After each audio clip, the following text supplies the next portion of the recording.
Olá, neófitos!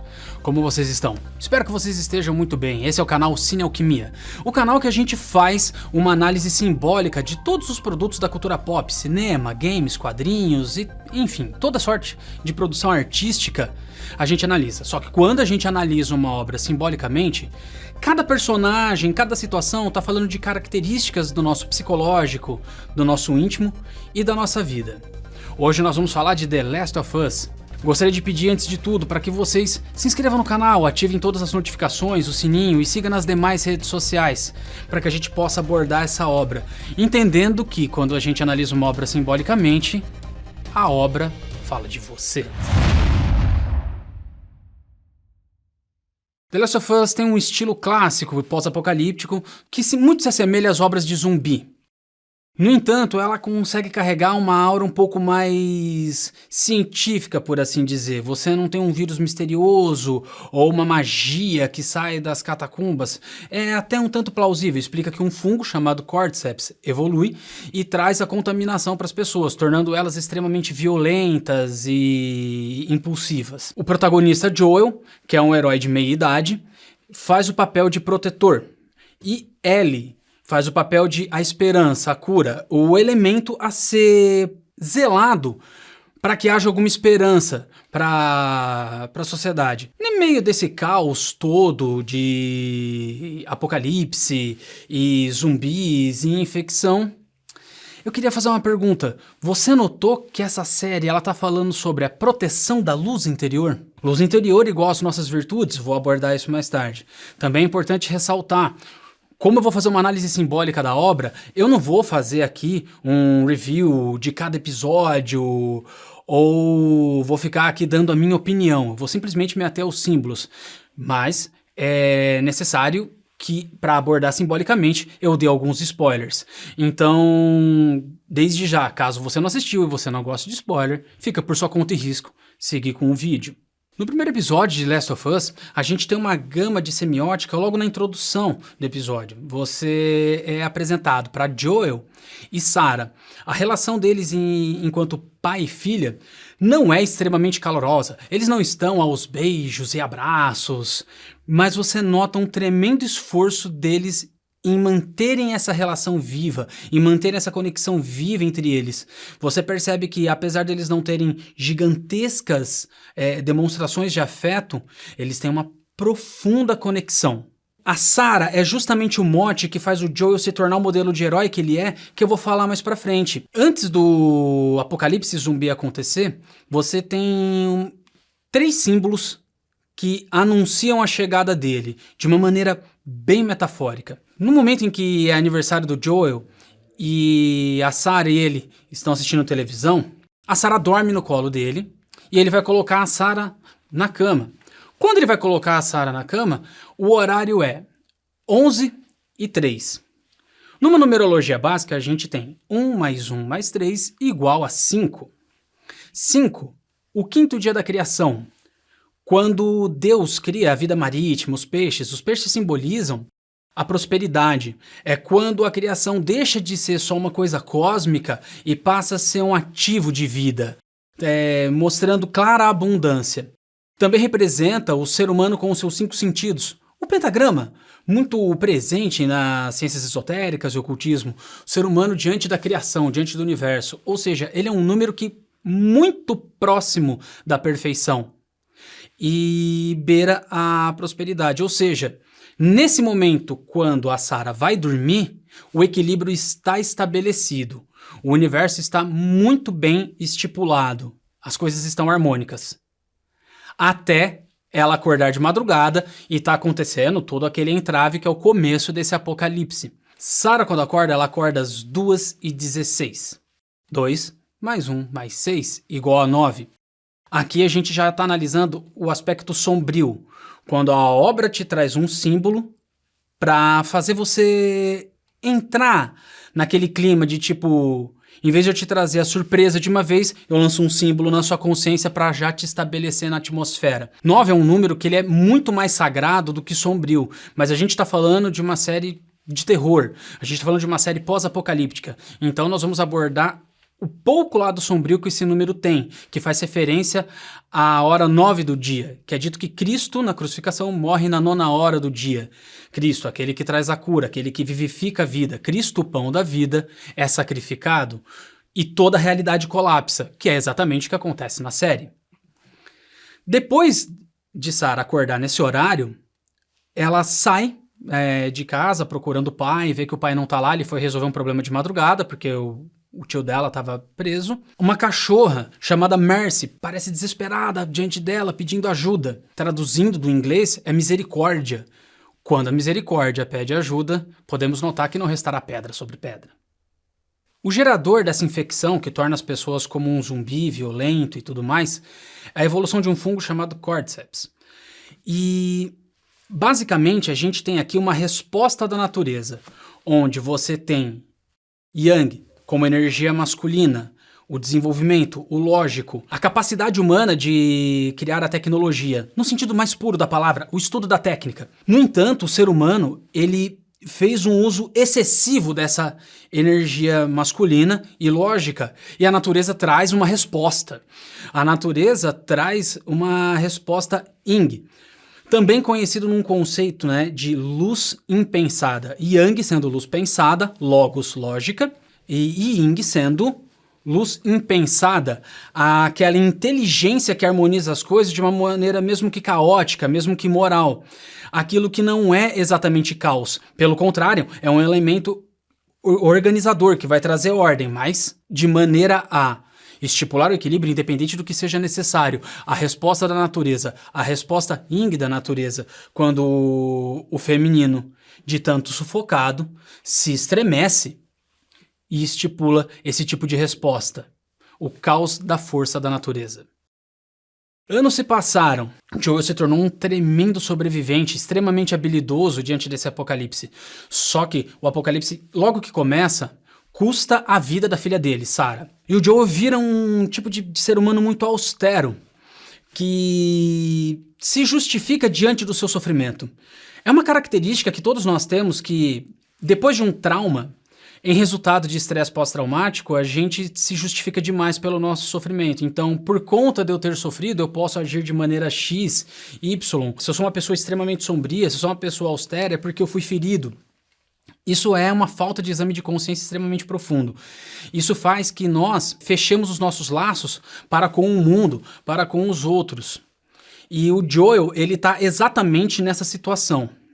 Só que, segundo a mitologia grega, nós temos 3 modelos de heróis. Os 3 principais modelos de heróis são Hércules, aquele que nasce brilhante, aquele que nasce divino. Aquele tipo de ser humano que ele nasce em extremas boas condições e, além de extremas boas condições, extremos talentos, aquelas pessoas que são geniais porque sim. Aquiles é o segundo modelo de herói, é aquele que, enquanto novo, ele é tornado divino. Pra gente falar com símbolos da cultura pop mais fáceis, então Hércules seria mais ou menos o Superman, aquele que já é pronto, aquele que já veio pronto, e aquele que muito cedo é tornado pronto. Por exemplo, o Flash ou o Homem-Aranha, em que acontece um acidente que os torna divinos, né? Aquiles, ele é mergulhado num rio de água sagrada e ele muito novo é tornado divino. O terceiro modelo de herói, que é o que nos interessa, é Ulisses.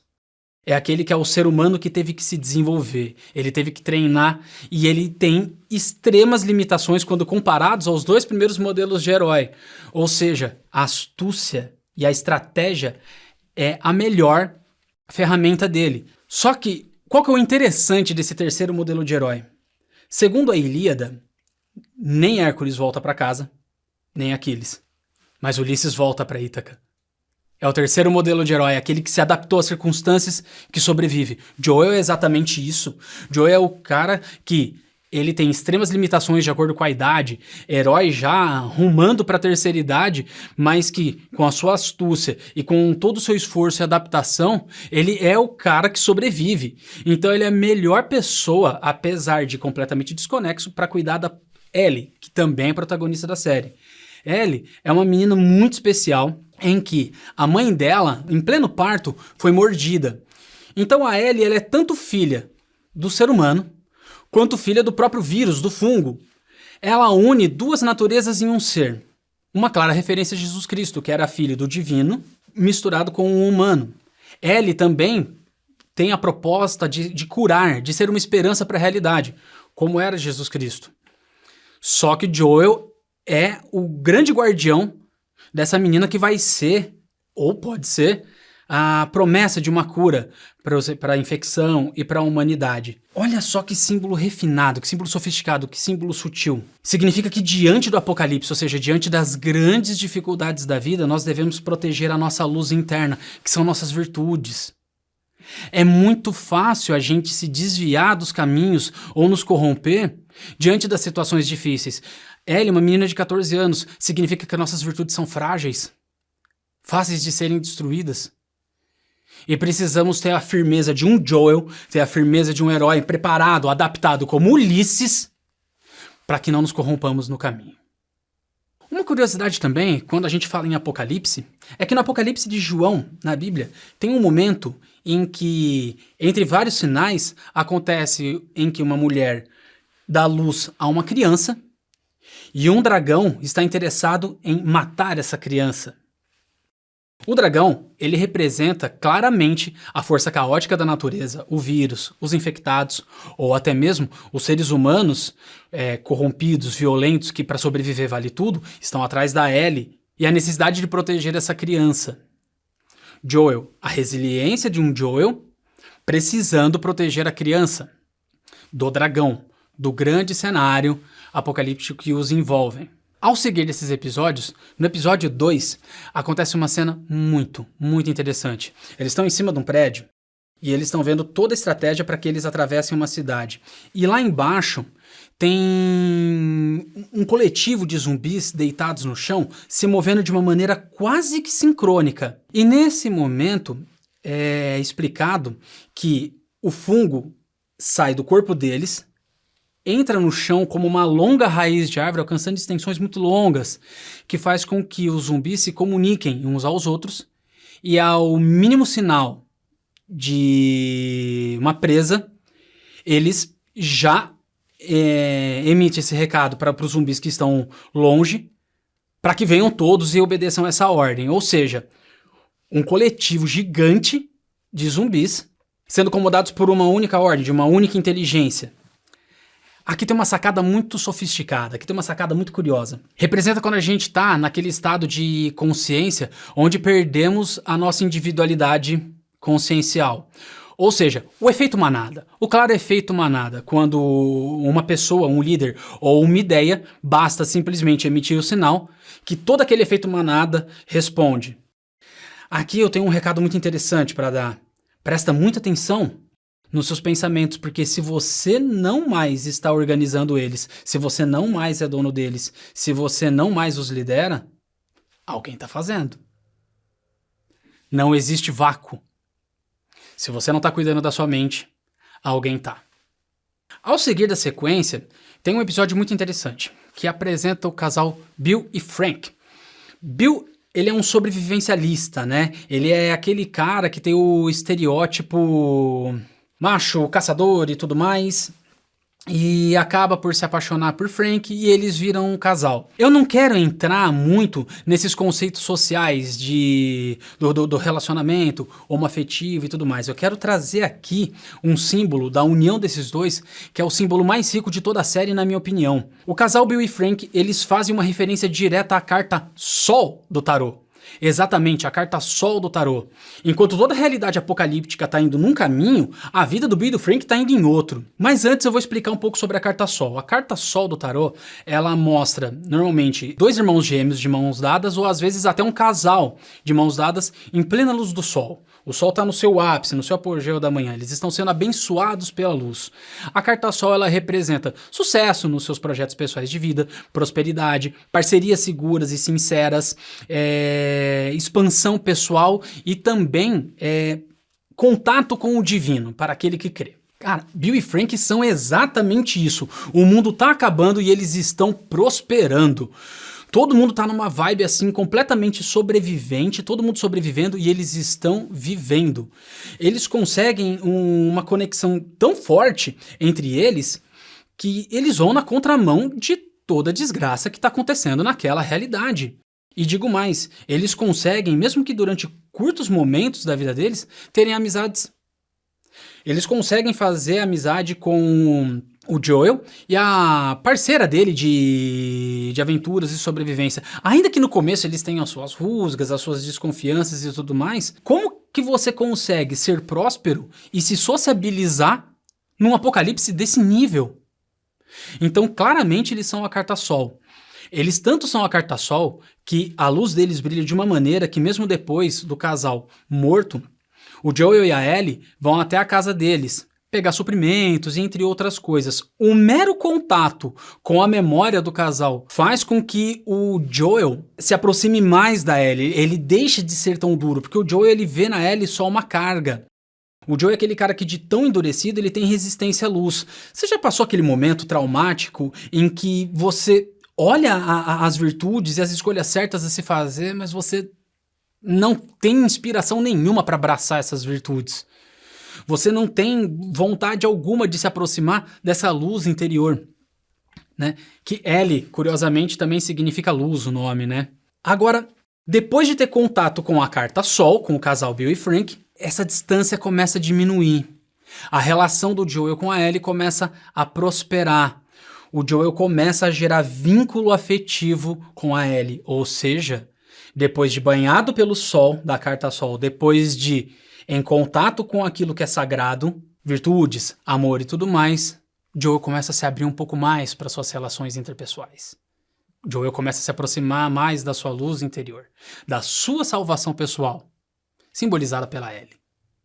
No Andar da Carruagem, mostra um episódio em que fala do passado da Ellie. E Ellie, lá atrás, teve uma amiga e também interesse amoroso, chamada Riley. A Riley, ela virou uma revolucionária, uma resistente, porque depois do apocalipse teve o governo da Fedra, que é extremamente autoritário, e teve os revolucionários, que também não são lá heróis com a sua moral ilibada. Mas eu não quero entrar aqui no conceito política de Estado, resistência e tudo mais. Eu quero falar do relacionamento da Ellie com Riley.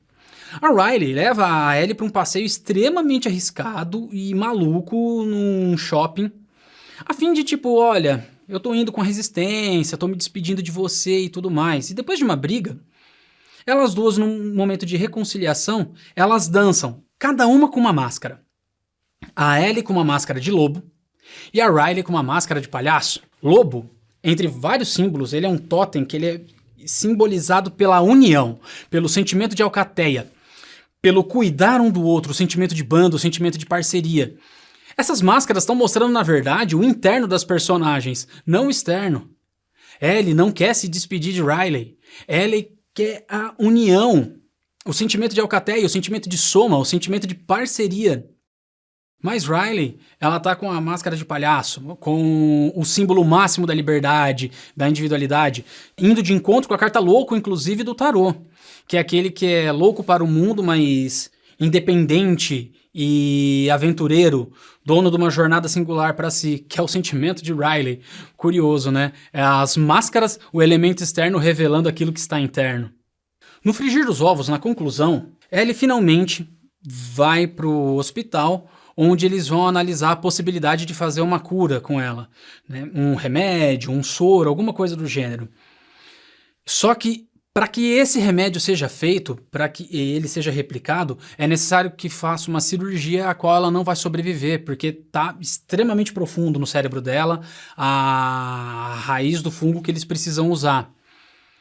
Ou seja, para que haja salvação, precisa do sacrifício do cordeiro, mais uma referência a Jesus Cristo.